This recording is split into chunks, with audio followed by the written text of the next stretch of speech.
bagian firman Allah yang akan kita renungkan pada kesempatan ini, yaitu pada ayat yang ke-24. Inilah hari yang dijadikan Tuhan, marilah kita bersorak-sorak dan bersukacita karenanya.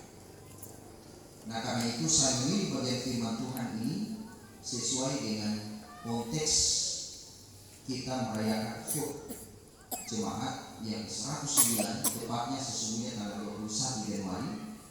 Namun jemaat ini merayakan hari ini tanggal 23. Tapi kita tidak mengurangi nilai dari semangat kita untuk merayakan suasana yang penuh syukur ini.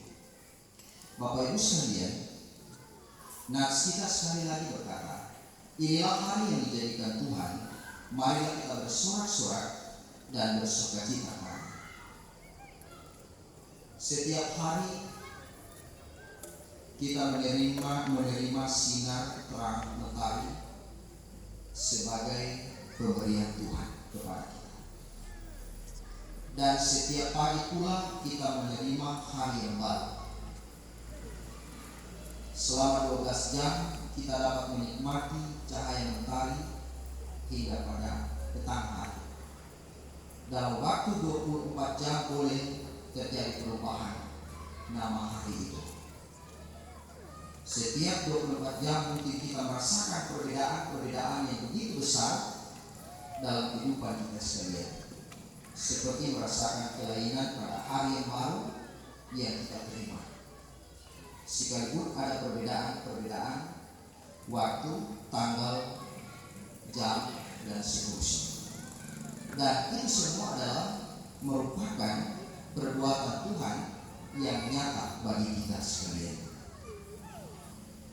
Hari yang kita terima adalah pemberian Tuhan. Dan di dalam nats renungan kita saat ini berkata, inilah hari yang dijadikan Tuhan. Apakah sebabnya pemazmur harus berkata demikian? Ini yang harus kita coba belajar. Pada zaman bangsa Israel dahulu kala ada suatu kebiasaan. Kebiasaan itu adalah pada zaman dahulu itu, bila seseorang masuk atau terkena pencobaan, maka dia akan datang ke hadirat Tuhan. Lalu kemudian apa yang dia lakukan? Yang dia lakukan adalah sujud menyembah, meminta tolong kepadanya, atau dengan kata lain dia bertelut kepada Tuhan agar Tuhan segera mengulurkan tangannya untuk memberikan pertolongan baginya. Dia percaya bahwa tidak ada seorang pun yang dapat memberikan pertolongan selain Tuhan. Justru karena itulah maka dia datang kepada Tuhan untuk meminta pertolongan. Dan setelah dia mendapat pertolongan dari tangan Tuhan dan dia terlepas dari pencobaan yang menimpanya, maka dengan sukacita dia datang ke hadirat Tuhan untuk menyampaikan ucapan syukur kepadanya serta memuji nama Tuhan yang Maha Kuasa. Jadi Bapak Ibu sekalian, antara lain cara pandang bagaimana umat Israel di kala itu mengucap syukur kepada Tuhan. Dia yakin, dia percaya bahwa dia telah terlepas dari pencobaan yang datang menimpanya, bukan karena usahanya sendiri atau usaha orang lain, melainkan atas anugerah dan berkat Tuhan belaka.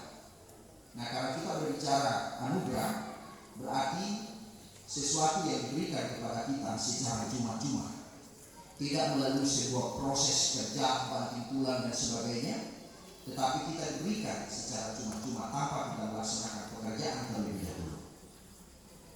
Nah, ketika seorang yang sudah menerima pengampunan itu datang menghampiri Tuhan, dia harus menyanyikan sebuah mazmur bagi Tuhan sebagai tanda bahwa mazmur pujian itu adalah merupakan ungkapan syukurnya kepada Tuhan dan sebagai tanda sukacitanya di dalam iman.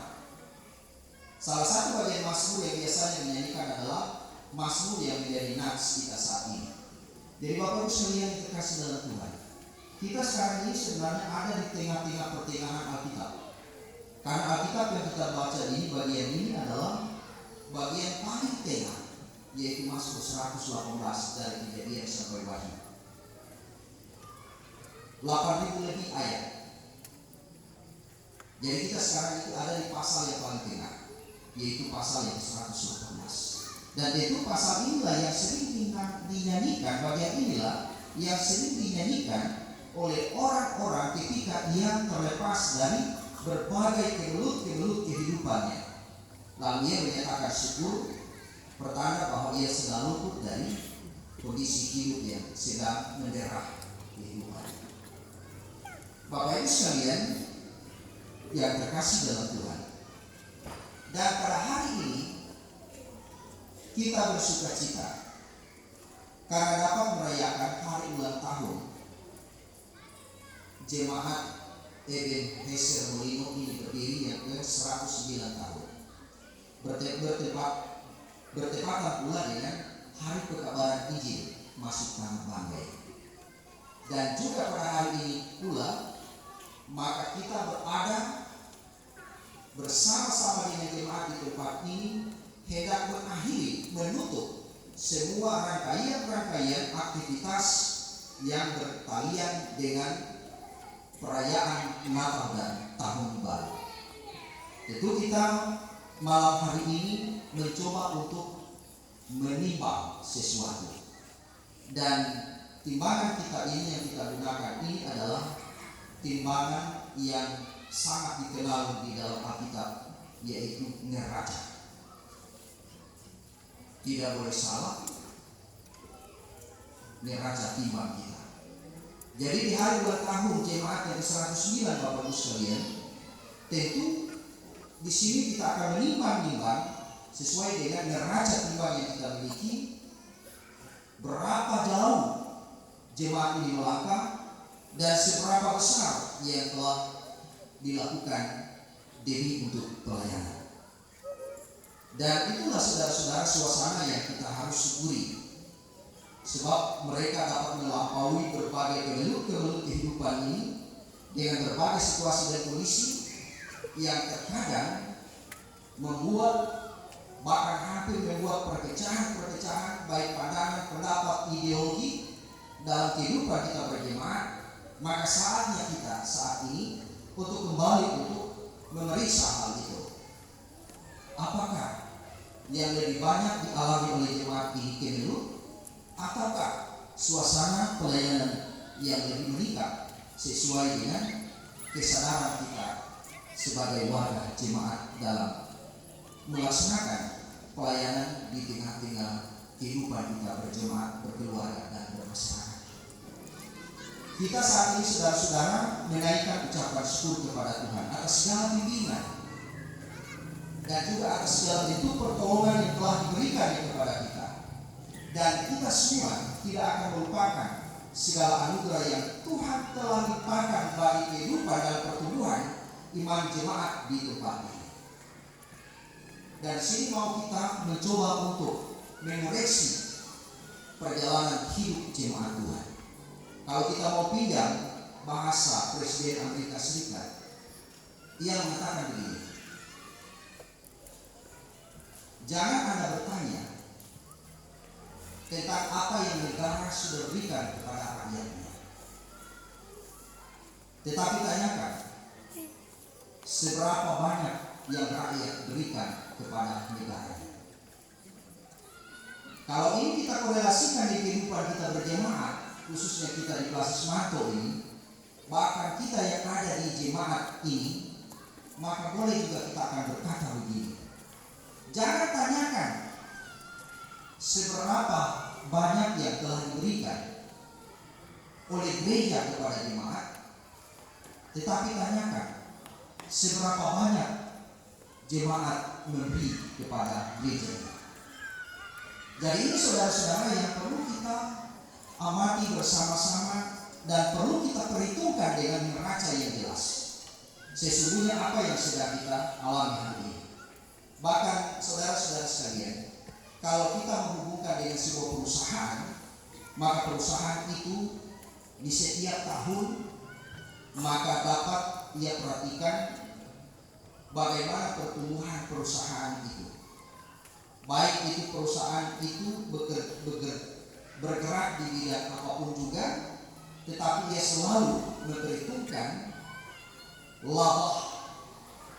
Ia selalu memperhitungkan untung ruginya setiap usaha yang dihasilkan dalam kurun waktu setahun itu, atau berapa besar kerugian yang dideritanya, yang menimpa perusahaan itu. Nah, karena itu para pengusaha akan mencoba menganalisa mengapa sampai terjadi kerugian demi perbaikan di masa yang akan datang agar tidak merugi lagi perusahaan itu. Maka ia mencoba untuk melihat apa yang harus dia perbuat.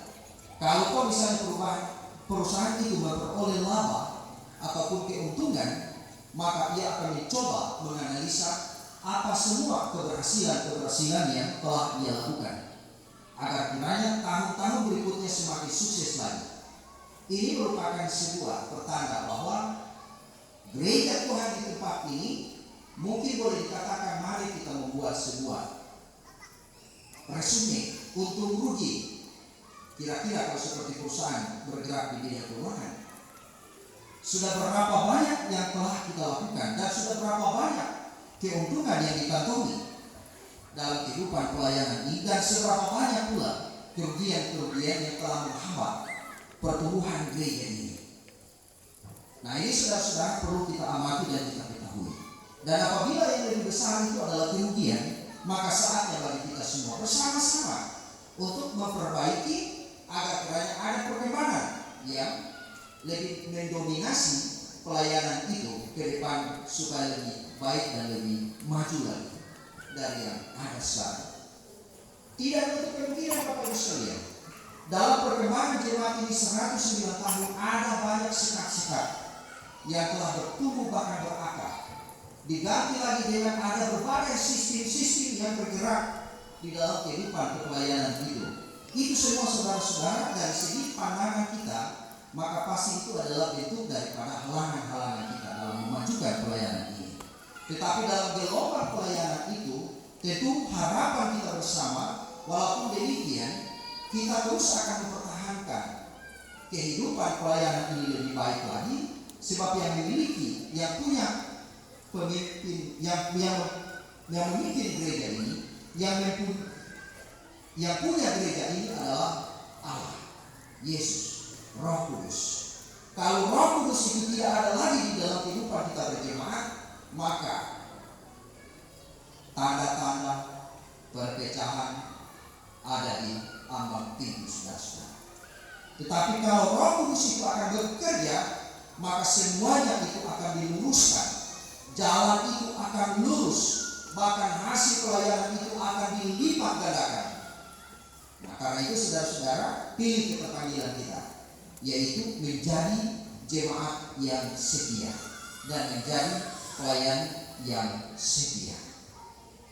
Bapak Ibu jemaat yang diberkati, hari ini adalah HUT Jemaat 109, dan berkenaan dengan itu akan menutup rangkaian kegiatan Natal tahun baru. Sehingga kita akan mengadakan neraca timbang di jemaat ini dalam rangka waktu yang sudah begitu panjang, mengalami banyak hal. Apakah mengenai yang kurang baik yang menjadikan kita merasa sedih karena adanya anggota jemaat yang telah lebih misalnya mendahului kita?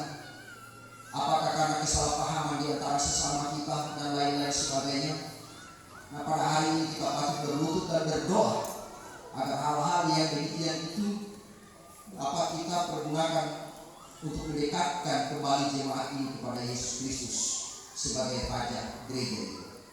Akan tetapi saudara-saudara, sebagaimana musim kemarau selalu bertukar dengan musim dingin, di mana musim kemarau atau musim dingin tidak mungkin bertahan selamanya.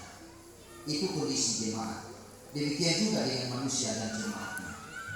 Jemaat kita tidak mungkin hanya mengalami duka cita, melainkan sekali juga akan mengalami sukacita. Selain hal yang menyedihkan, maka banyak pula hal-hal yang patut kita syukuri dalam kehidupan kita berjemaat. Kita patut bergembira saudara-saudara dengan sesama kita di jemaat ini, karena sudah memiliki ruang peribadatan ini. Walaupun saat ini kita lihat di sana sini terdapat masih banyak bolong-bolong, ini pertanda bahwa gereja ini, jemaat di tempat ini sedang dalam proses membangun. Nah, karena itu dalam suasana ini kita mari menyatakan diri kita, kepedulian kita dengan keberadaan gereja Tuhan.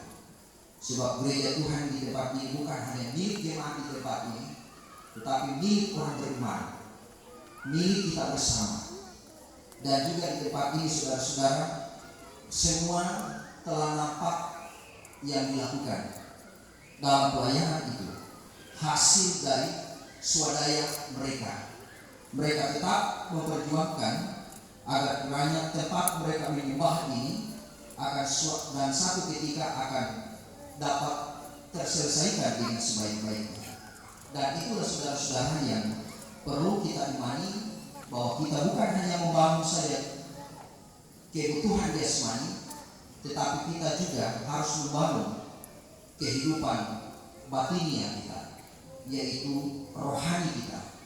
Dan dua-duanya itu harus berjalan dengan seimbang. Baik keadaan gedung gerejanya, baik pula keadaan jemaatnya. Sebab itu Bapak Ibu sekalian yang terkasih dalam Tuhan, di kesempatan yang baik ini, marilah kita bersama-sama membawa kehidupan kita lebih terarah lagi di tahun yang baru ini, tahun rahmat Tuhan. Mungkin kemarin ada pelayan Tuhan mengatakan bahwa tahun rahmat ini kita sedang menerawang, menduga-duga, mengira-ngira apa yang akan kita jalani di tahun 2022 ini. Dan sampai pada detik ini ada berbagai kondisi dalam kehidupan kita yang telah mewarnai perjalanan di tahun 2022 ini. Tapi sesungguhnya saudara-saudara sekalian, makna Natal yang telah terlewatkan itu masih ada terngiang di dalam telinga kita. Bagaimana kita dibawa dalam suasana Natal sesuai dengan tema yang telah kita aplikasikan di dalam kehidupan kita berjemaat, yaitu Philadelphia, yaitu kasih persaudaraan. Itu sudah dinyatakan oleh jemaat Tuhan di tempat ini. Maka dengan demikian tidak ada lagi celah bagi kehidupan yang menghambat pertumbuhan iman jemaat. Karena orientasi kita kemarin dalam merayakan Natal itu adalah Philadelphia dan agape. Philadelphia adalah kasih persaudaraan yang kita refleksikan di dalam kehidupan kita sebagai keluarga, sebagai jemaat, dan sebagai masyarakat. Sedangkan kasih agape adalah kasih Allah melalui kelahiran Yesus Kristus di tengah-tengah dunia ini. Dan itulah suasana yang masih menggembirakan, dan malam hari ini mau diakhiri suasana itu, dan Bapak Ibu sekalian akan memulaikan pelayanan yang baru untuk periode pelayanan ke depan ini. Demikian Bapak Ibu sekalian gambaran kehidupan yang dapat dialami oleh kaum keluarga jemaat Tuhan Ebenezer Molino, yang bersama-sama kita yakini bahwa mereka malam hari ini ada dalam suasana kehidupan yang baik. Tuhan menjadi sumber kegembiraan bagi kaum keluarga di setempat ini. Dan saudara-saudara sekalian, Tuhan yang menjadi sumber kegembiraan itu yang tidak bergantung kepada perbuatan kita di dalam jemaat ini. Memberikan segala sesuatu berdasarkan anugerah dan kasih-Nya kepada kita sekalian. Sebab itu sekalipun dikumpulkan seluruh penyair-penyair, sekalipun dikumpulkan para seniman-seniman di dalam dunia